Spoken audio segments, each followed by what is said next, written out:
Chad, we're still waiting for Charles City, Hanover, Henrico, Powhatan, and Grtc. Okay, thanks, Nicole.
It's all right with everybody. I'm going to wait just another minute or two and see if Henrico is able to join.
Chad, we currently have 3 of the 6 voting members present.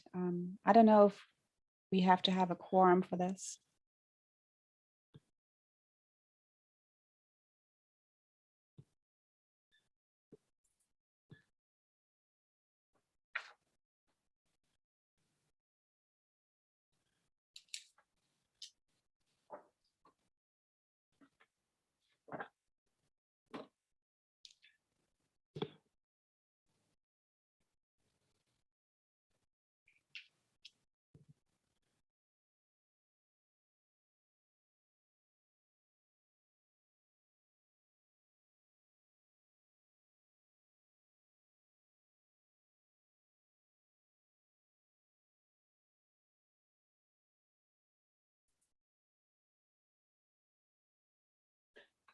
Okay, let's go ahead and get started.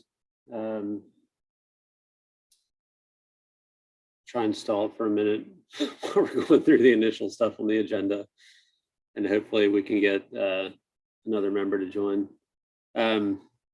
Welcome everyone, good morning. I'm Chet Parsons, Director of Transportation at Plan RVA, and this is the Friday, June 4th meeting of the CVTA Transit Service Governance Subcommittee.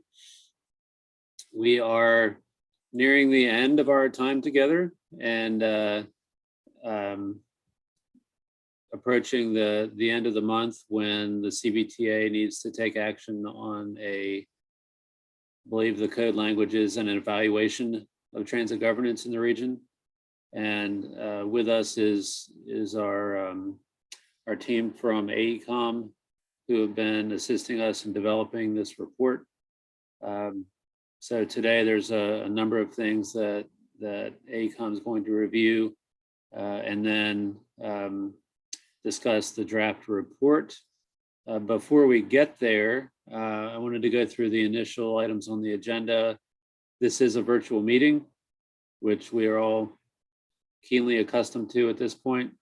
We've been holding these for the past year plus, and there are outlined procedures for how people can engage in the meeting that have been published on the meeting agenda, as well as our CVTA website. We have not gotten any public comments that I know of, but we can go through that under item 3. We will do a roll call for attendance. Nicole, do you want to take that? Yes, if I can find my unmute button. Good morning, everyone. I'll start with Charles City County, Ms. Russell. Chesterfield County, Ms. Smith. Here. Hanover County, Mr. Vidunas. Here. Henrico County, Mr. Yor. Powhatan County, Mr. Shardine. City of Richmond, Ms. Clark. Here. DRPT, Ms. Dubinsky. Here. Virginia Transit Association, Ms. Guthrie. Here. GRTC, Ms. Torres. Here. And Plan RVA, Mr. Parsons. Here. Thank you. That concludes the roll call. Okay, thank you very much. We are now at the point where we consider any amendments to the meeting agenda. Hopefully everyone has had a chance to review it. Are there any suggested changes to this morning's agenda? Okay, hearing none, we can move on to item 2. And this is approval of the CVTA Transit Services Governance Subcommittee meeting from May 21st. This is by consensus. Has everyone had a chance to review that meeting summary, and are there any suggested changes? Or is there general agreement to move forward and approve this meeting summary by consensus? We'll just do anybody opposed to approving the meeting summary? All right, hearing no one, meeting summary is approved. Let's go to the next item, the public comment period. I have not received any additional public comments or concerns or questions about the committee. Nicole, have you seen anything? I have not yet, no. Okay. With that, we can move on to the meat of the agenda, which is an update from Stephanie and Peter in terms of the work that's been ongoing with the report itself. Thank you, Chet. Good morning. Can you hear me clearly? Okay. All right, so thank you again. I'm sharing my screen, so you should be able to see it. Kindly let me know if you can see my screen. Yes, Stephanie, we can see it now. Okay, excellent. So this morning, we are going to do a brief overview of the work that we've done so far, and looking at some key considerations as we move to the submitting the draft report, which the TAC will receive on Monday, and CVTA will receive today. So this isn't necessarily new information, but it's just an overview of the items we've been discussing over the time. So we'll briefly review the study purpose and objectives, the approach that we took, and the key issues we identified, and steps for moving forward. As we know, this study was initiated because of the 2020 legislation that established the CVTA. Part of that was part of the establishment of the CVTA involved the 15% allocation of tax revenues to transit service, and particularly to GRTC. As a result, the legislation called that CVTA conduct an evaluation of transit service in the Richmond region, and also the establishment of a transportation district.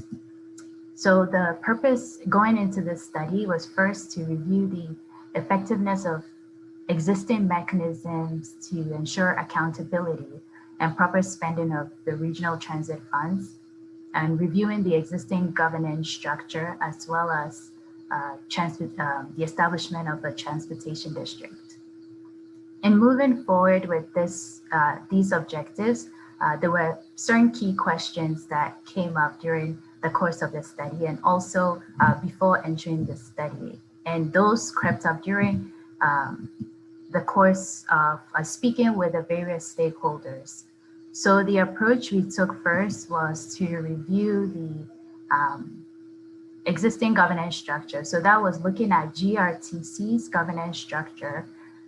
We conducted a stakeholder outreach with the CVTA members in the Planning District 15, as well as other stakeholders such as the DRPT, as well as some members of the General Assembly and the CTV. We, based on that extensive outreach and the review of the governance structures, we identified certain key issues that came up from the member jurisdictions. We also conducted a peer analysis of transit agencies. We looked at 5 different agencies across the country to identify possibilities for how transit systems are governed. We also did a review of CVTA and benchmarked the structure against that of 2 other entities in the region, authorities. So that was the HR TAC and MVTA. Finally, we looked at the transportation district legislation, looking at its provisions, legislative provisions, and potential opportunities as well as threats for moving forward or for considering that in the region. Finally, to wrap it all up, we summarize the key issues and considerations for further study, which is what we'll dive in a little bit today. Identifying for each of the key issues, just talking about the main points and the factors that need to be considered for further analysis or further study. So in looking at the timeline for this study, we are now at the phase of the draft report, and it will go through several or a few iterations of review and revision, and should be ready by the 25th for for approval, and then submittal to the General Assembly by the end of the month. So I'll continue with looking at the key governance issues, as that's one of to summarize where we are at this point. So you've seen this chart a few times now in identifying the issues that we wanted to focus on. So the 3 yellow boxes represent the issues that we talked about and delved into. The gray box represents another issue that came up, but we understand is being looked at in another study that is ongoing. So with the issue of decision-making and accountability, first, the question was about involvement of elected officials in the current structure of GRTC's governance as a way of ensuring accountability and involvement in decision-making. So we'll look at that one by one. So first, in terms of decision-making and accountability for CVTA funds, looking at the involvement of elected officials is one way of ensuring accountability, but there are also others, looking at the existing mechanisms already in place. So based on the CVTA bylaws, we see that there's a requirement for the 15% to go toward transit and mobility service within the district. So in our previous discussions, we've looked at the pros and cons of having elected officials on governing boards. We saw the examples from the peer studies that we looked at. We've also looked at the process for making changes to the existing governance structure if that need be, or if the current shareholders and board members choose to move in that direction. But there are a few items that we also wanted to point out in talking about involvement of elected officials as one way of ensuring that accountability. And we'll also discuss some of the other ways, mechanisms that are already in place to check and make sure that the 15% that is to go toward the transit and mobility service for the GRTC is accountable for, and there's sufficient oversight for it. So first, with this funding, it's a funding that comes through the authority. And so the representation on the CVTA board was created as a result of this new tax, correct? So with the CVTA board, there are representatives from each of the member jurisdictions, and including elected officials as well as staff, support staff from those jurisdictions. There's also representatives from the General Assembly, from the CTB, as well as some other entities in the region and in the state. So there's the DRPT, the Department of Transportation, GRTC itself, as well as the RMTA. So based on, from the board of the CVTA, there is already that direct involvement of elected officials from the member jurisdictions. And since this is the authority is the entity that collects and manages this tax, they do have a say on the board. So in terms of funding and accountability, we see that by virtue of having a say on the board of the CVTA, then there's this inherent oversight and accountability. In the CVTA, one of the CVTA's charges is to develop the regional public transportation plan that determines how annually transit projects will be prioritized. That's for the spending of the 15%. So directly, the elected officials have input in the decision making and in the oversight of how that 15% funding is spent by participating in this process through the CVTA. Additionally, there's a finance committee that provides oversight. Now, the finance committee is made up of 5 members, 3 of which are from the jurisdictions that have the highest population, and then the other 2, the remaining 2 are appointed. So currently we have a member from the Chesterfield County Board of Supervisors, from Hanover County, Henrico County, and from the city of Richmond. So the elected officials are directly involved in the finance committee. Now, according to the CVTA bylaws, the finance committee is involved in all matters, all financial matters. They also oversee activities that are undertaken by the authority. And now this includes, and specifically called out in CVTA's governance documents, to review GRTC's expenditure of that 15%. So in terms of the involvement of elected officials in the spending on the expenditure, or an oversight of that 15%, there's then this added level of oversight and accountability built in by participating in the finance committee. Now, the finance committee is charged to review this expenditure on a quarterly basis, meaning on every 3 months, they get a chance to go through how GRTC is spending this 15% fund that is for our regional transit.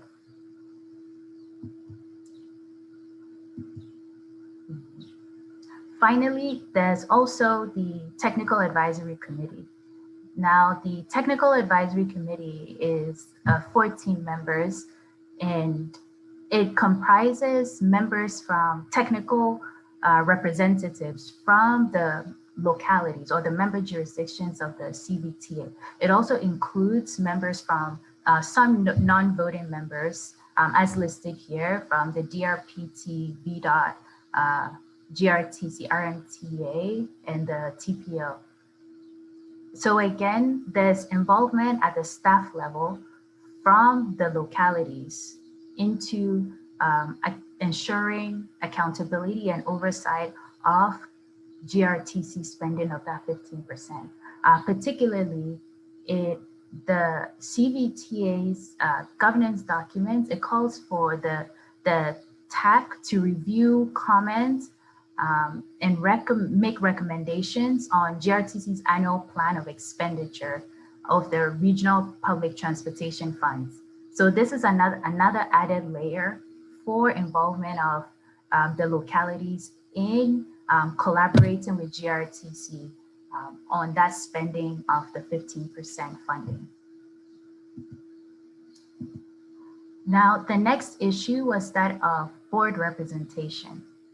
So with board representation, there were a few questions that came up in terms of if there was going to be additions or any changes to the current board, a question of equity in decisions and the role on the board, its relationship with the historical investments that may have been made into the system over time. So in looking at that, the only way to determine that is by the GRTC board, as well as the component government of the board members, to collaborate to conduct an analysis or to further study what the value of this historical investment is.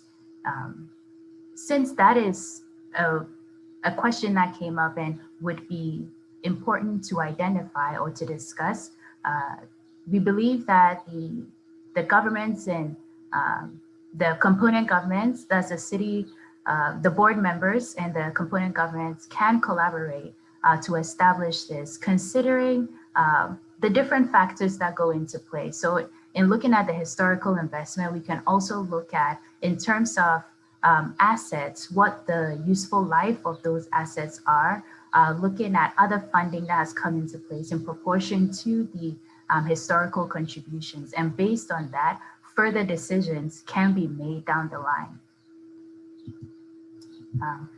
With regard to Henrico County's representation on the board as well, there's been an official request from Henrico County to join the GRTC board.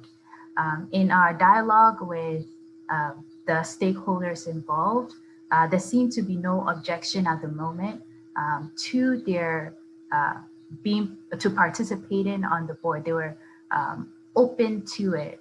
And so in terms of moving forward with that, there can be more dialogue between the current board members, the component governments as the City of Richmond and Chesterfield County and GRTC to discuss moving forward or to collaborate on what that would look like. They may consider issues of the existing service of Henrico, their past contributions as well, to determine if the levels are sufficient for them to be members of the GRTC board. But again, the power and authority lies solely on the current board members and the component governments, as the shareholders. So once the city and Chesterfield County are able to come to, through internal dialogue with Henrico County, they can come to some agreement of how to move forward with Henrico County on the board. Third was the issue of the rural or suburban representation on the CVTA board. Now this, we can say, was divided into two main things. One was whether or not contribution to CVTA should equal representation on GRTC board. With that, the contributions to CVTA and having a say and input in the expenditure of CVTA funding, including the 15%, as we mentioned in the previous, the prior slides, is inherently built into the system of having a board representation on the CVTA. Because through the board itself, through the planning process, through the financial oversight, as well as the participation in the TAC, the remaining members that are not currently on the board, that is the rural and suburban areas represented from the CVTA, can have input or collaborate with the GRTC in terms of planning for what regional improvements, regional transit improvements would look like without necessarily having a board seat. So in terms of that here, one of the things that we identified is that further study should be conducted on what kind of regional service is warranted across the CVTA member jurisdictions, the types of service and the levels of service that are warranted. Additionally, not only the types and level of service, but also determining how much that service would cost, considering the full cost of the service. One interesting strategy that we identified from the peer study was from Rock Region that had developed a funding allocation, a new formula for funding and allocation, which tries to account as much as possible for the full cost of providing transit service to the main member jurisdictions that are represented on their board, as well as to contracted service outside. So that could be looked in further as a potential for moving forward with, if identified that service is warranted and there's the willingness and ability to pay for such service from the suburban and rural jurisdictions, that is something that could be potentially implemented or modified to suit this region. Something that could also be considered and looked into further would be the idea of GRTC potentially having an opt-in clause where appropriate, so that as GRTC service grows and there's potentially more service warranted throughout the region, there could be opt-in clauses that have thresholds for meeting. Now, these thresholds can look at size in terms of densities to be able to support the kind of service or the types of service that are needed. There could also be minimum commitments to financial responsibility to ensure that the regional system is stable. These are all things that could be looked in further as potential strategies for moving forward and need further consideration.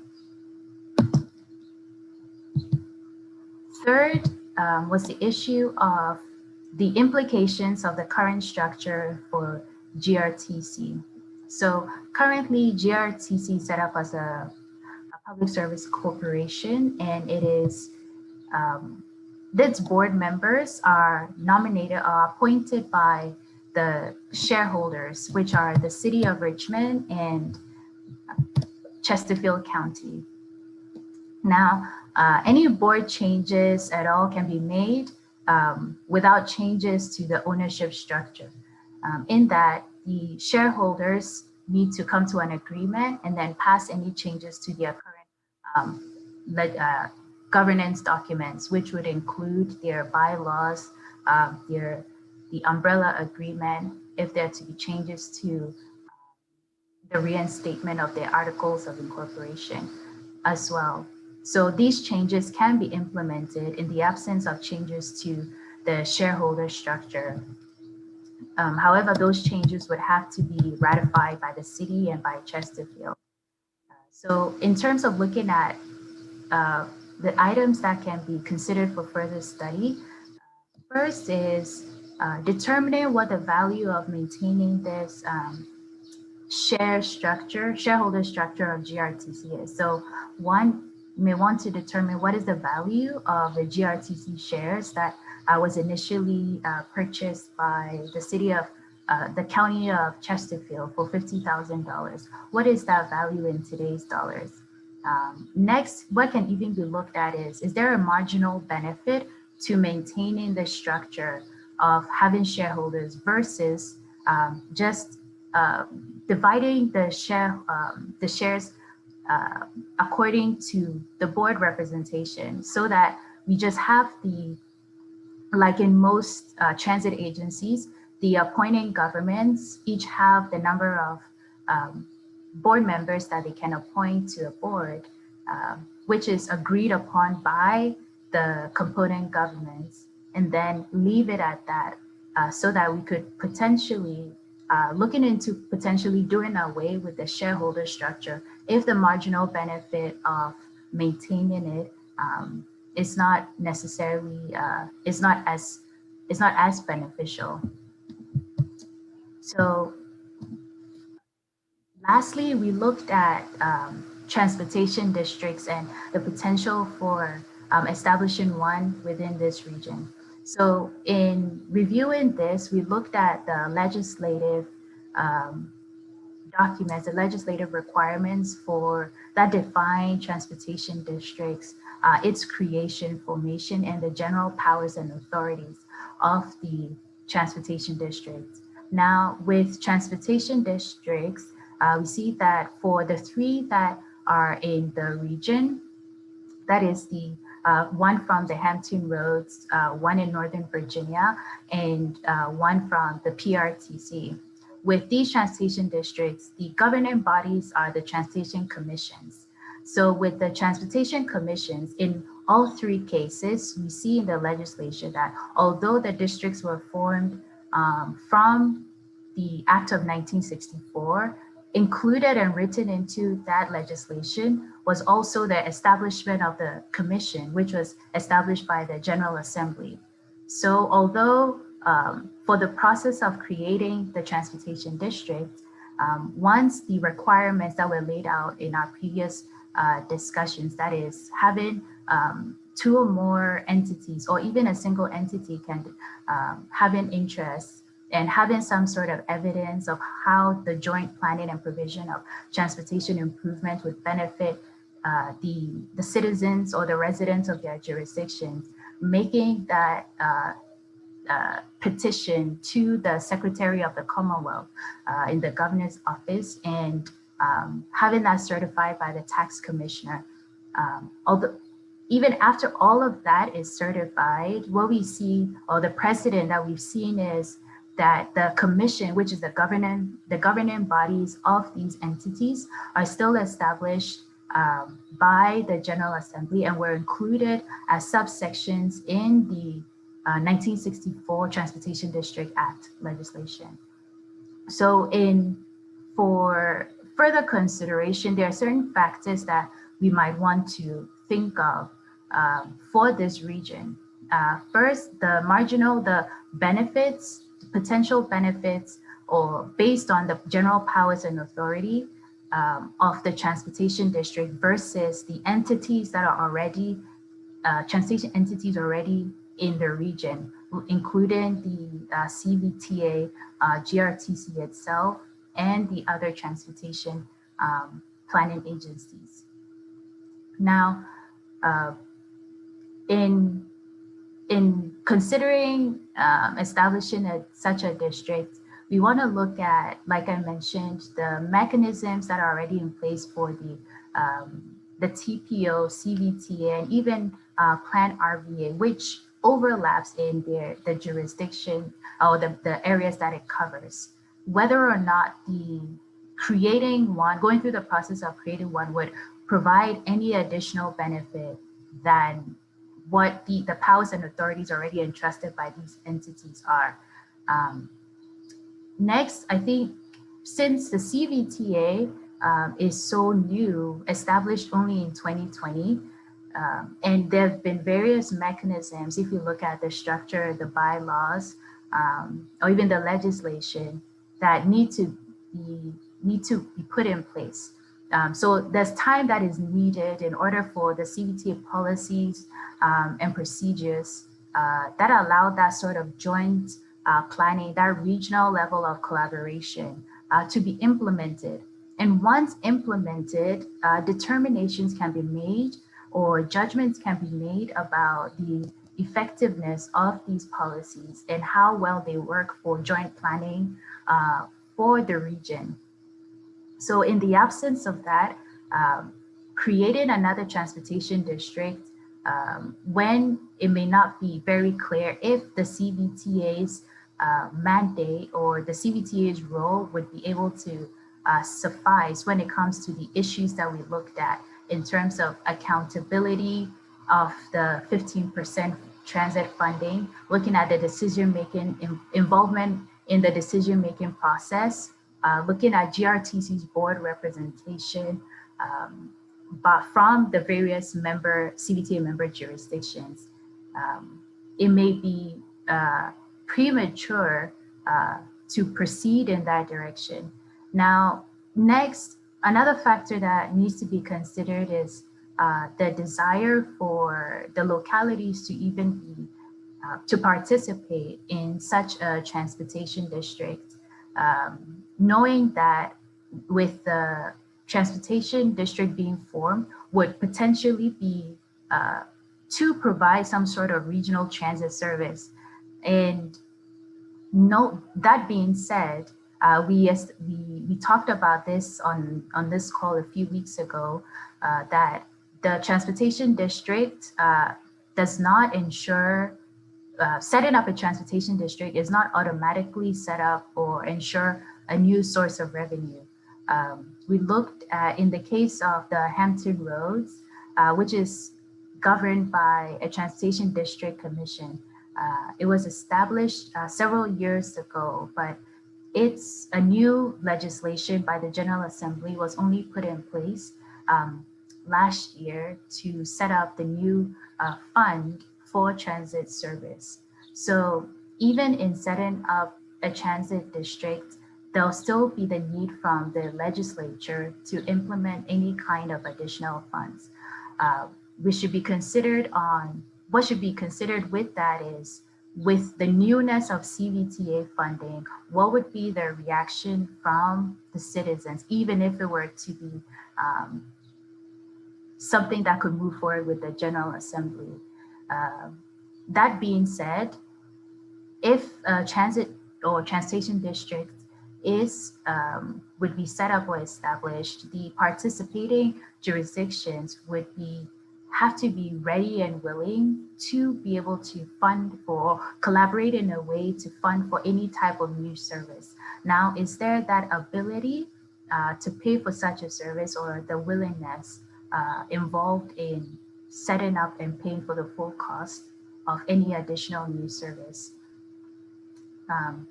Then finally, there's also the issue of potential confusion of the residents in the Central Virginia area of setting up another entity, potentially creating further confusion of the roles that each of these separate entities play within the region, especially for transportation, because we currently have the transit agency, GRTC, we have the CVTA, which is newly established, then we have the planning entities, we have the TPO, the Plan RVA, and we have the statewide and other entities such as the RMTA, the DRPT, DOT, which are all transportation related, not necessarily all transit. But setting up another entity could further increase that confusion on the roles and responsibilities of these entities that are already in the region. So This is just a summary of what you'll be seeing in the report of how we discuss the key issues and the findings that we found, the findings from those key issues, as well as the areas that we identify for further study.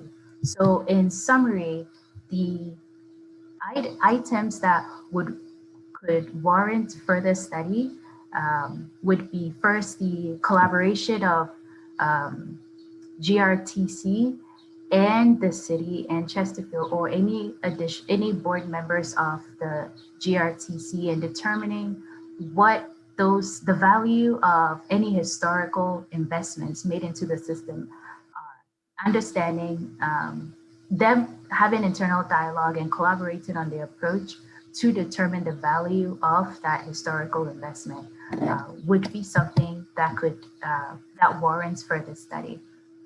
Next, in determining the amounts and levels and types of service for other other CVTA members, further study and analysis would be required or would be needed in order to identify what that would look like, the types of service, and how much that would cost in implementing any new regional service. In terms of the considerations for board representation, the discussion about representation on the CVTA and the involvement in decision-making as well as oversight has well been stated in the report as well as this morning. Next, looking into the GRTC shareholder structure of whether or not maintaining it provides a marginal benefit, or if another changes of doing away with the shareholder structure would be warranted after any evaluation of the GRTC shares is conducted as well.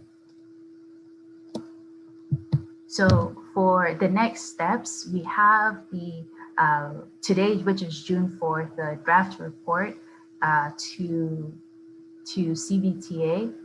Then on the 7th, it'll be distributed to the TAC for review and comment. On June 14th, there's the TAC meeting where it will be discussed. The ACOM team will take the comments and any revisions using that time and incorporate those before the 25th for the CVTA to act on. So at this time, I can take any questions that you may have on this summary.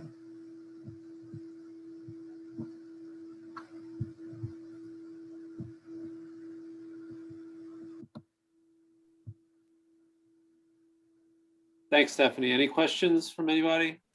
And the draft report, we are expecting to distribute before the weekend. It'll go out in the TAC packet on Monday when that's sent out from staff. And then, as Stephanie mentioned, it'll be on the agenda for the meeting the following Monday, the 14th.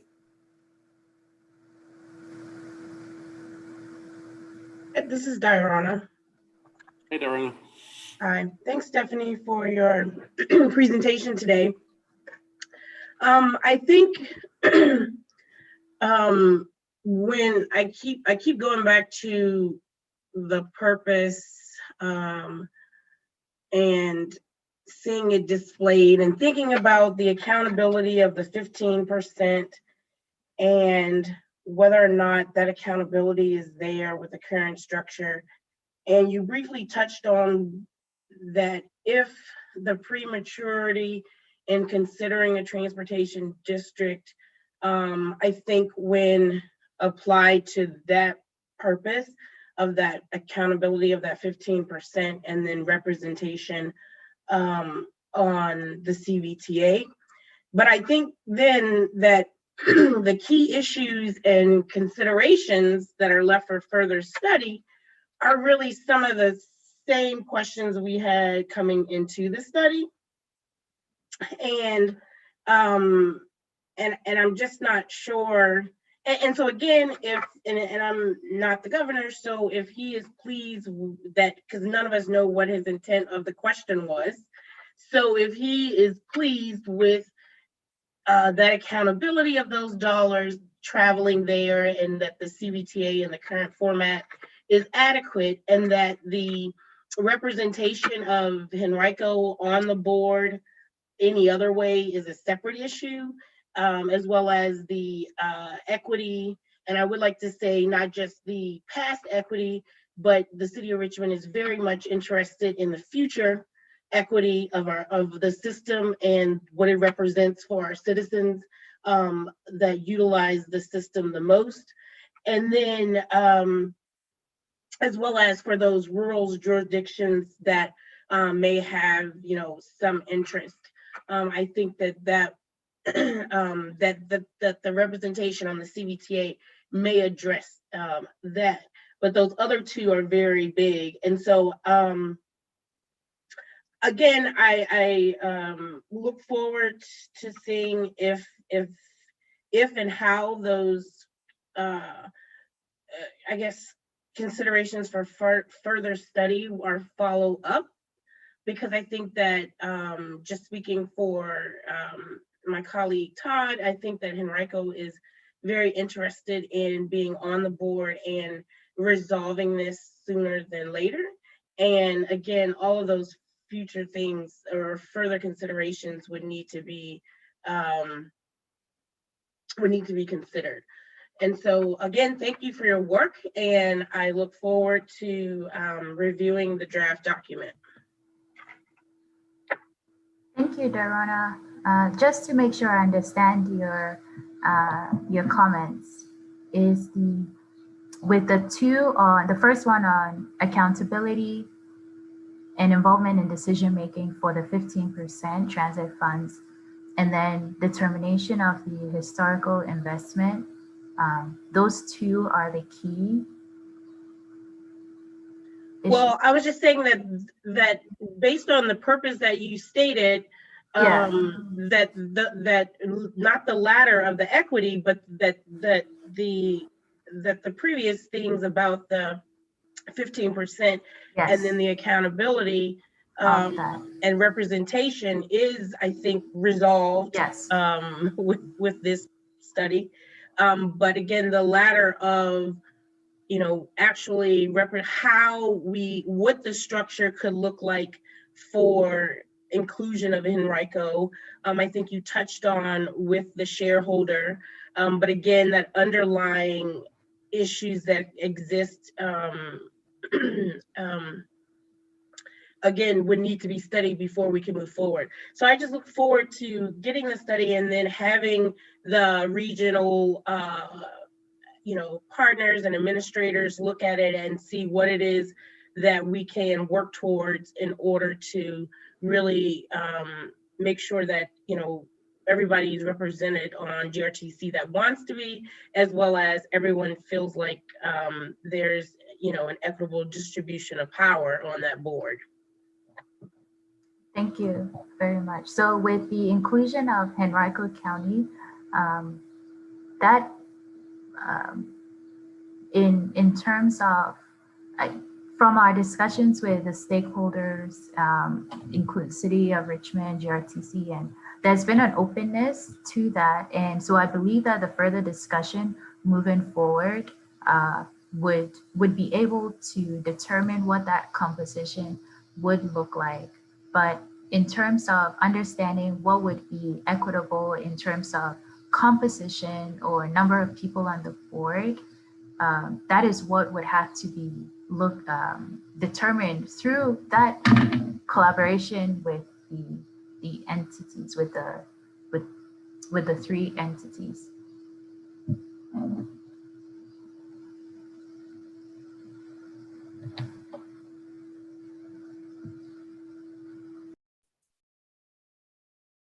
Yeah, I just to add one more thought.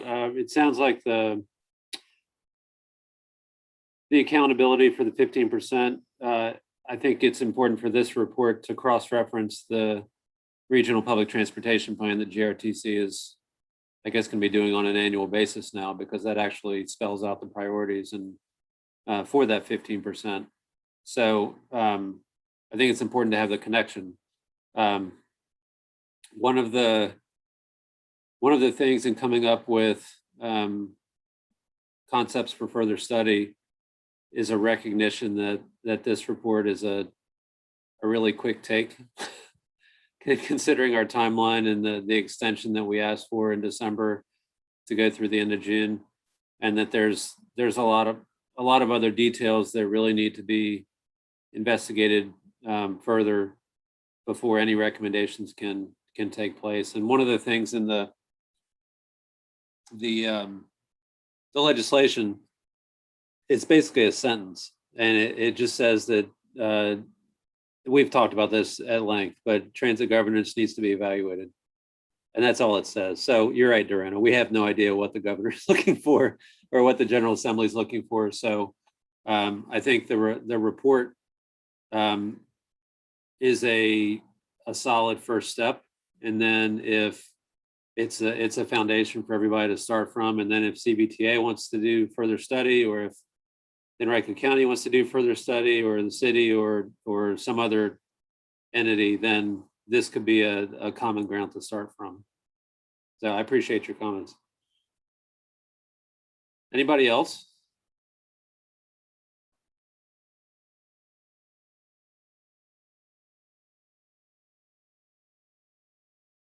Okay, I don't hear anybody else. I don't see anybody else. So Stephanie, do you want to quickly go over once again, what the next steps are in terms of when people should expect to see the draft and the next communication from you? Yes, I think Lisa had a comment in the comment box, so I'll just read that. So she says, RVA Rapid Transit presented an excellent transit governance session. They researched the history of GRTC board composition at the library and offered several revenue charts for each locality's share of the 15%. They also broke down each locality's share of their regional budget and actual dollars currently to GRTC. Thank you. I would just add, Stephanie, that when that recording is available, it might be of interest to the members of this committee. I'll find out when they post it. Thanks. And Lisa, if you want to share with me, just I can distribute it to everybody. Yeah, Okay. Pass this committee. Okay. Thanks. Mm-hmm. This is Dyrana again, and I was just gonna make note on for the sake of regionalism that the code did not proportionally separate the 15% by locality, and that should not be attributed to any one locality's contribution for the output of transit services for the region. I just have to have my disclosure there. Thank you.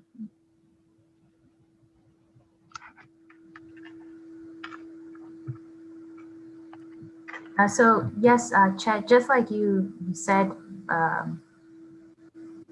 the outlining what the next steps are for today, June 4th, the draft report given to or submitted to CVTA. On the 7th, we'll have it distributed to the TAC for review and discussion at the 14th meeting, and then have it final action on it by the 25th. Okay, thanks, Stephanie. So I guess everybody on the subcommittee be looking for an email from me containing the draft report. Stephanie, if you want to just work through me and we can distribute it. And then that'll give you a couple days advanced review time. It'll go out in the agenda on Monday to the CVTA TAC and for their review in advance of the 14th. I don't think we have any other business. Does anybody have anything else to share? Any comments?